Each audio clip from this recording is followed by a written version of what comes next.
महिला प्रवृत्त करणारा सरकारचा आवाज कुणाचा? शिवसेनेचा. ताकद कुणाची? शिवसेनेची. शिंदे फडणवीस हाय हाय. शिंदे फडणवीस हाय हाय.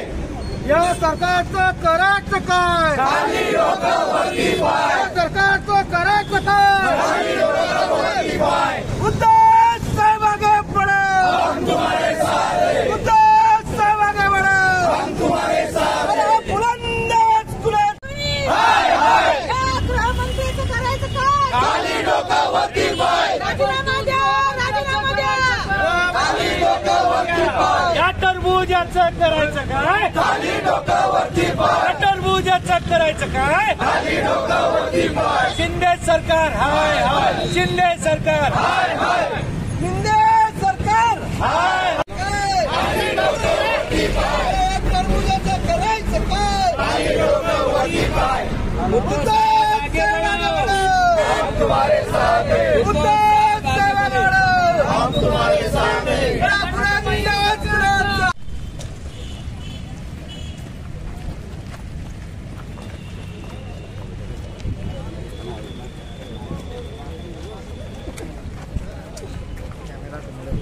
दिलेलं नेमकं काय विषय?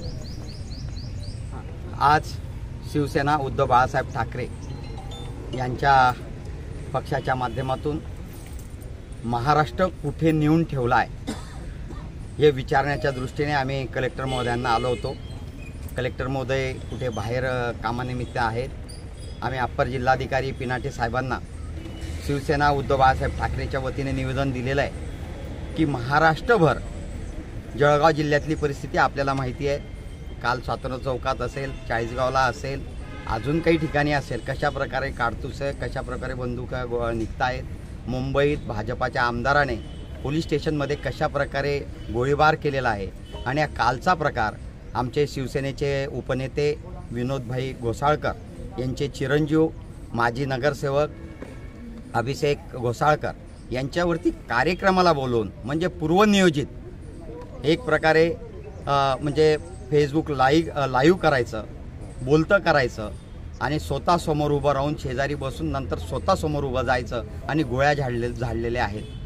असे आरोपी, असे गुन्हेगार आजच्या या मिंदे भाजपाच्या सरकारमध्ये माननीय मुख्यमंत्री असतील, माननीय उपमुख्यमंत्री असतील, गृहमंत्री असतील, यांचा त्यांना म्हणजे त्यांच्यावर आहे की नाही, का त्यांना त्यांची साथ आहे असा प्रश्न आम्ही त्यांना विचारायला आलेलो आहे.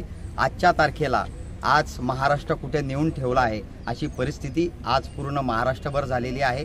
हा निषेधार्थ आज आम्ही हा निवेदन आणि आंदोलन केलेलं आहे. मागणं नेमकं आज त्यासोबत आम्ही कलेक्टर महोदयांना आमच्या सर्व पदाधिकाऱ्यांना बुलेट प्रूफ जॅकेटची मंजुरी द्यावी अशी मागणी आम्ही त्यांच्याकडे केलेली आहे. आज माननीय कलेक्टर महोदयांना निवेदन देताना आम्ही सर्व शिवसैनिकांनी एक मागणी केली आहे की आपल्या महाराष्ट्राला आजच्या तारखेला बुलेट ट्रेनची गरज नाही, आता बुलेट जॅकेटची गरज आहे.